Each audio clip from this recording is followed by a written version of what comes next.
Hello बच्चों, मैं आशीष सिंह आप सभी का अपने इस स्टडी एंड सक्सीड परिवार में स्वागत करता हूं। अब तक जैसा कि हम लोग अपने इस चैनल के माध्यम से 10th के मैथ्स को कंटिन्यू लेकर के चलते रहे हैं, जिसमें हम 4 चैप्टर पे पहुंचे हैं। तो 4 क्या 3 चैप्टर पे पहुंचे हैं। तो चलिए आज इस 3 चैप्टर के हम इस एक्सरसाइज नेक्स्ट 3E के जो अगले क्वेश्चन हैं, जिसमें हम आपको लिखित क्वेश्चन सॉल्व करवा रहे थे, जिसमें क्वेश्चन नंबर 4 तक हम लोग पढ़ भी लिए हैं और क्वेश्चन नंबर 5 से आज इस सेशन को हम आगे की ओर बढ़ाएंगे। लेकिन सेशन को बढ़ाने से पहले जो चैनल पे नए जुड़े हैं वो चैनल को सब्सक्राइब कर लेंगे, लाइक करेंगे, बेल आइकन जरूर प्रेस करेंगे, जिससे आपको वीडियो का नोटिफिकेशन सबसे पहले मिलता रहे। तो चलिए आज इस सेशन को हम स्टार्ट करते हैं, जिसमें क्वेश्चन नंबर 5 हम लेकर के आए हैं आपके लिए। कह रहा है यदि किसी भिन्न के अंश में 6 जोड़ दिया जाए तो भिन्न 1/2 हो जाता है। यदि हर में 7 जोड़ दिया जाए तो 1/3 हो जाता है। तो भिन्न ज्ञात कीजिए।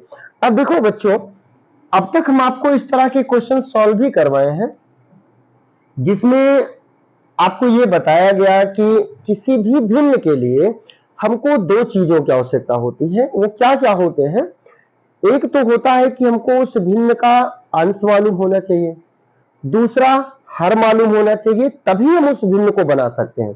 तो चलिए हम पहले अंश को क्रिएट करें, हर को क्रिएट करें, फिर उससे हम भिन्न को बनाएं। तो अगर हम ये मान लें कि अंश क्या है, वो x है और हर क्या है, y है, तो ऑब्वियसली अगर भिन्न को कहें तो भिन्न बराबर क्या होता है, अंश बटे हर होता है, यानी x बटे y हो जाएगा। अगर अब भिन्न हमको मिला तो कंडीशन क्या कहा कि अगर अंश में हम 6 जोड़ दें, यानी अंश में अगर 6 जोड़ दिया जाए तो भिन्न 1/2 हो जाता है। मींस हर से आपको कोई मतलब नहीं, अंश में कह रहा है केवल 6 जोड़ना है। तो प्रश्नानुसार अगर अंश में 6 जोड़ दिया जाए और हर में कोई भी परिवर्तन ना करें तो भिन्न का मान हो जाता है 1/2। अब अगर हम क्रॉस गुणा करें, 2 से x में गुणा करेंगे तो 2x, 6 में गुणा करेंगे तो y और 6 कम होगा y। अब y को हम इधर पक्षांतर कर ले तो 2x माइनस y और 12 इधर जाएगा तो -12। ये पहला कंडीशन हो गया। पुनः देखो दूसरी स्थिति में क्या कहा कि अगर हर में 7 जोड़ दिया जाए, यानी अब अंश में हमको कुछ नहीं करना, हर में 7 जोड़ना, तो भिन्न का मान हो जाता है 1/3। तो क्रॉस गुणा करेंगे तो 3x, 1 से गुणा करेंगे तो y धन 7 और y का पक्षांतर कर लेंगे तो 3x ऋण y बराबर हो जाएगा 7। हो गया दूसरा समीकरण। अब दोनों समीकरणों को हम हल कर लेंगे।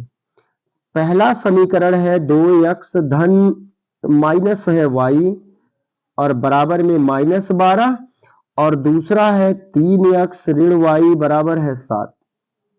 ध्यान देंगे कि गुणांक इनके बराबर है, चिन्ह केवल समान है, और जब चिन्ह समान होता है तो समीकरणों को घटा दिया जाता है। जब समीकरण को घटाएंगे तो चिन्ह बदलेंगे और y से y कटेगा, 3x से 2x घटाएंगे तो आ जाएगा -x और 12 7 हो जाएगा -19। तो x का मान क्या आ जाएगा, 19 आया। इस x का मान हम समीकरण 1 में रख देते हैं। तो जब समीकरण 1 में रखेंगे, देखो एक है 2x ऋण y, यानी 2 गुणे x का मान है 19, माइनस में है y और बराबर में माइनस में 12। तो 19 दूना हो जाएगा 38, माइनस y और माइनस में 12। 38 का हम पक्षांतर करेंगे, तो जब 38 का पक्षांतर करेंगे तो इधर आके प्लस 38 होगा, और माइनस y बराबर 38 में से जब 12 को घटाएंगे तो देखो यहां पे आ जाएगा कितना, ये आ जाएगा 26। एक सेकेंड हमको चेक करने देंगे, क्योंकि साइन का कुछ प्रॉब्लम है। तो दिया था कि अंश में अगर 6 जोड़ दें, अंश में 6 जोड़ा गया, 2 6 12, 2x ऋण y बराबर हो गया ऋण 12, और हर में कहा कि 7 जोड़ दिया जाए तो 1/3 हो जाता है, तो 3x बराबर y, y ऋण में हो जाएगा बराबर में 7। हाँ, तो यहाँ पे देखो माइनस हो गया, 12 7 19 और 3x में से जब 2x घट गया तो -x, x का मान हो गया 19। यहाँ पे देखेंगे ये हम यहाँ 19 दूना 38 प्लस होगा और इधर आके क्या बनेगा माइनस में। अब 38 और 12 जब हम जोड़ेंगे तो 38 12 हो जाएगा माइनस में 50, तो y का मान क्या आ जाएगा 50 आ गया। अब देखो कि अंश का मान हम x माने हैं, यानी अंश का मान है x और x का मान आया कितना 19, तो अंश का मान क्या आ गया 19 हो गया और हर को माना गया y और y का मान 50, तो हर बराबर क्या हो गया 50।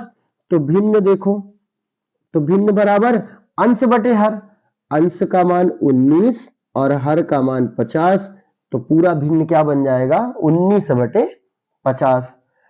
अगला क्वेश्चन, क्वेश्चन नंबर 6 देखेंगे। सेम टाइप के क्वेश्चन है इसलिए हम यहां से थोड़ा सा इसको बचा लेते हैं, नहीं मिटाते हैं, बार बार नहीं लिखना पड़ेगा हमको। तो क्वेश्चन नंबर 6 देखो, इसमें भी कह रहा है कि यदि किसी भिन्न के अंश व हर में 2 जोड़ दिया जाए तो 9/11 हो जाता है, यदि अंश व हर में 3 जोड़ दिया जाए तो 5/6 हो जाता है। तो भिन्न ज्ञात कीजिए। तो हमको फिर से भिन्न बनाने के लिए अंश व हर चाहिए, तो अंश हम यहाँ x मान लेते हैं, हर को y मानते हैं, तो भिन्न x/y होगा। अब क्वेश्चन के अनुसार क्या कहा कि अंश व हर दोनों में अगर 2 जोड़ दिया जाए, यानी अंश में भी हम 2 जोड़ दें और हर में भी 2 जोड़ दें, तो ये पूरा भिन्न क्या हो जाता है 9/11 हो जाता है, तो बराबर में 9/11 आ गया। अब क्रॉस गुणा करेंगे, तिर्यक गुणा करेंगे तो 11x, 11 दूना 22, 9 से गुणा करेंगे तो 9y और 9 दूना होगा 18। तो x और y वाले पद को तो हम एक साइड कर लेते हैं और गिनतियों को हम अचर पद को अलग कर लेते हैं।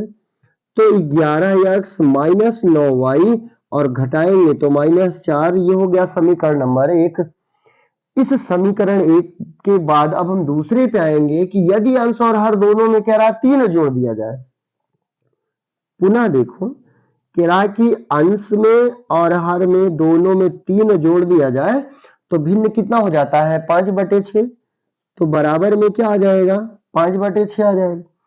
अब तिर्यक गुणा करेंगे तो 6 से जब हम x में बेटा गुणा करेंगे तो 6x और 6 तिया होगा 18, 5 से देखो गुणा करेंगे तो 5y और 5 तिया हो जाएगा 15।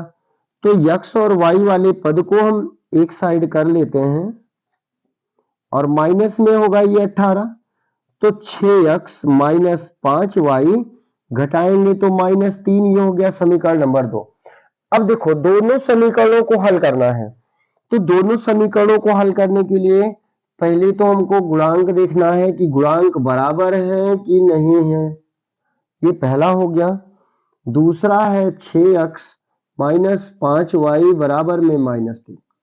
अब देखो यहां पे हम देखते हैं कि ना तो हमको x के गुणांक बराबर मिल रहे हैं ना ही y के गुणांक, तो हमको एक का तो गुणांक बराबर करना है।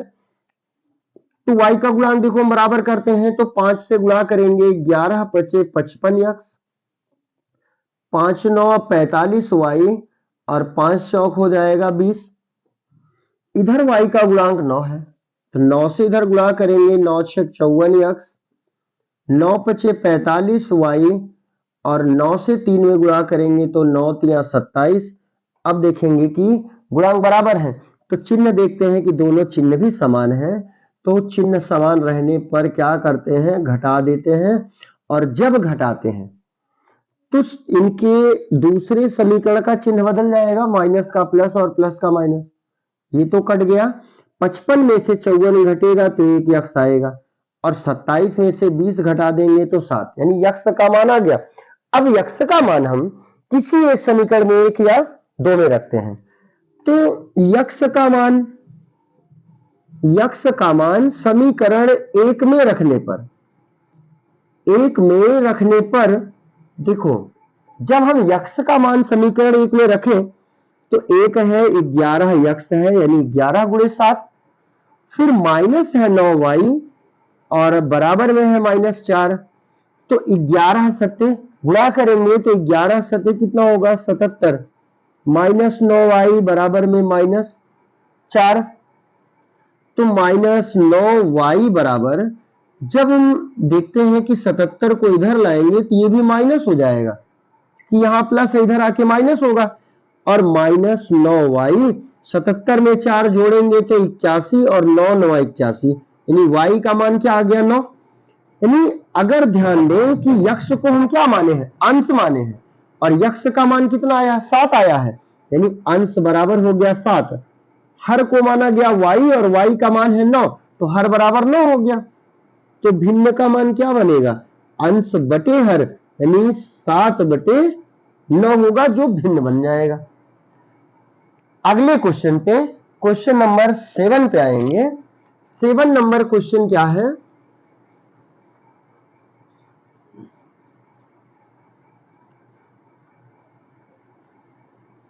सेवन नंबर क्वेश्चन है बच्चों, कह रहा है कि दो संख्याओं का अंतर 26 है। ऐसा क्वेश्चन हम आपको पीछे सॉल्व करवा लिए हैं, लगभग तीसरा या चौथा क्वेश्चन था। तो अगर दो संख्याएं हैं तो दोनों संख्याओं को मान लेते हैं। माना कि पहली संख्या क्या है, यक्ष है। माना पहली संख्या बराबर है यक्ष और दूसरी संख्या है y, दूसरी संख्या है y। अब देखो कह रहा है कि दोनों संख्याओं का अंतर क्या है 26 है। तो प्रश्नानुसार एक समीकरण तो हमको यहीं से मिल जाएगा कि प्रश्नानुसार कह रहा है कि दोनों का अंतर क्या है 26 है, तो समीकरण नंबर 1 हो गया। फिर कह रहा है कि एक संख्या दूसरी संख्या की 3 गुनी है। पुनः एक संख्या दूसरी संख्या की 3 गुनी है, यानी एक संख्या या पहली संख्या दूसरी संख्या की 3 गुनी है। तो 3y को इधर लेके आएंगे, -3y बराबर होगा 0। दूसरा समीकरण हो गया। अब दोनों समीकरणों को हम हल कर लेंगे, समीकरण 1 व 2 से। तो एक है कि यक्ष ऋण y बराबर क्या है 26 है, और दूसरा समीकरण है कि यक्ष ऋण 3y बराबर 0। इसमें देखें तो यक्ष के गुणांक क्या है, बराबर है। अगर यक्ष के गुणांक बराबर है तो चिन्ह देखें कि चिन्ह भी समान है, तो इसको हम क्या करेंगे, घटा देंगे। घटाने पर जब घटाया जाएगा तो इसके चिन्ह बदल जाएंगे और यक्ष से यक्ष कटेगा।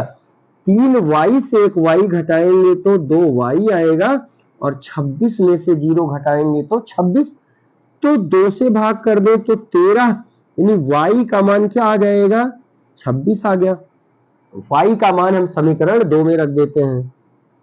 तो y का मान समीकरण 2 में रखने पर, 2 में रखेंगे तो यक्ष ऋण क्या है 3y है, तो 3 गुणे 26। तो यक्ष -26 को 3 से गुणा कर लेंगे, 3 छक 18 और 3 दूना 6 और 1 हो जाएगा 7 बराबर 0। तो यक्ष बराबर हो जाएगा कितना 78। यानी पहली जो संख्या बनी वो कितनी बन गई बच्चों, यक्ष का मान कितना है 78, यानी पहली संख्या हो गई 78 और दूसरी संख्या क्या बन गई, दूसरी संख्या है कितना है, कितना निकला y का मान 26 है। ये हो गया। सॉरी एक गलती कर ली हम लोग, जब यहां पे कट किए तो 13 आया था, यानी ये होगा 13। यहां पर भी हम लोग 13 रखेंगे और 13 तिया हो जाएगा 39, यानी जो पहली संख्या है वो 39 है। अभी सब गलत हो जाता। और दूसरी संख्या आई है 13, यानी पहली संख्या 39 और दूसरी संख्या 13। अगला क्वेश्चन, क्वेश्चन नंबर 8 पर आएंगे।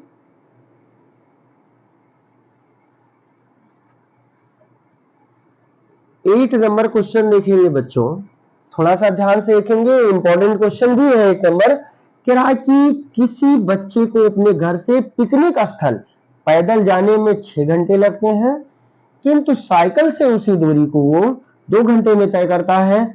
यदि साइकिल की औसत चाल पैदल चाल से 7 किलोमीटर प्रति घंटा अधिक हो तो पैदल चाल और साइकिल चाल ज्ञात कीजिए। देखो, पहले तो हम ये मान लेते हैं कि उसकी पैदल चाल क्या है। माना कि पैदल चाल बराबर x किलोमीटर प्रति घंटा और साइकिल चाल कितनी है, साइकिल चाल मान लेते हैं y किलोमीटर प्रति घंटा।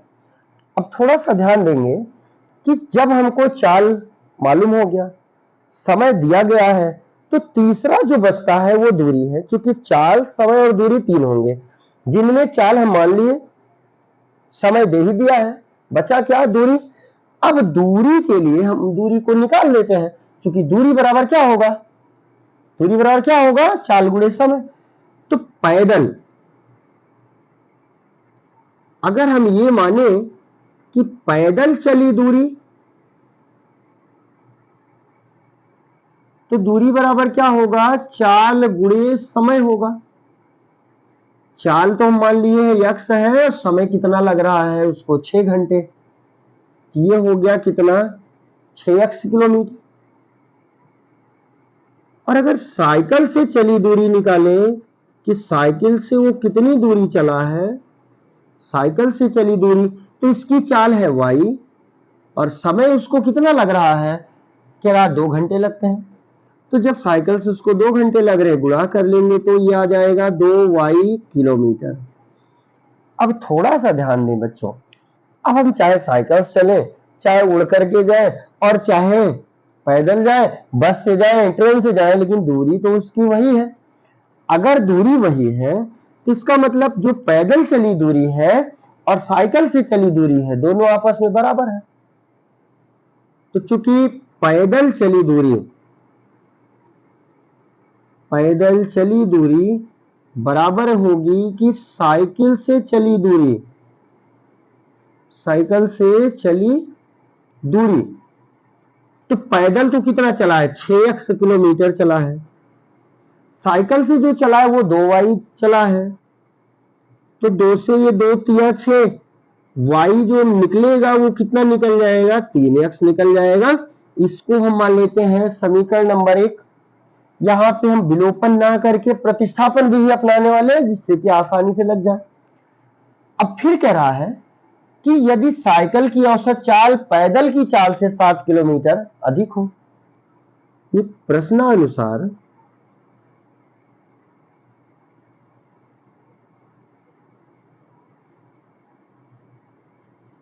साइकिल की चाल बराबर पैदल चाल,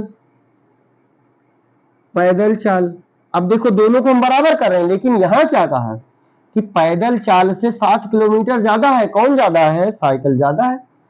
अगर ये ज्यादा है तो पैदल वाली चाल को हम 7 किलोमीटर प्रति घंटा बढ़ा दें, दोनों बराबर हो जाएंगे। क्योंकि ज्यादा में से या तो हम घटाएं या तो कम वाले में जोड़ें। तो साइकिल की जो चाल है वो कितनी है, y है, और पैदल की चाल है x प्लस में 7। अब y का मान समीकरण 1 से हम यहां रख सकते हैं, तो y का मान रखने पर, y का मान समीकरण 1 से रखने पर, जब 1 से y का मान यहां रखेंगे 3x और बराबर है x धन 7, तो x का पक्षांतर माइनस x बराबर में 7 या 2x बराबर 7 या x बराबर होगा 7/2, भाग कर देंगे तो 3.5 आ गया x का मान। x का मान हम समीकरण 1 में रख देते हैं। तो x का मान समीकरण 1 में रखने पर, तो जब हम समीकरण 1 में रखेंगे तो 3 गुणे x का मान है 3.5 बराबर है y, तो y बराबर 3 5 15 और 3 तिया 9 और 1 10। तो y का भी मान निकल गया, x का भी मान निकल गया। यानी पैदल चाल जो है, पैदल चाल x है और x का मान क्या आया है, 3.5 आया है। ये होगा 3.5 किलोमीटर प्रति घंटा। और साइकिल चाल क्या निकली है? साइकिल चाल y है, y का मान आया 10, यानी 10.5 किलोमीटर प्रति घंटा है। और अब इन्हीं क्वेश्चंस के साथ आज के सेशन को हम लोग यहीं पे विराम देंगे। अगले सेशन में हम आपको आगे के क्वेश्चन लेकर के प्रस्तुत होंगे, जिनमें हम आपको सॉल्व करवाएंगे। तो तब तक के लिए धन्यवाद।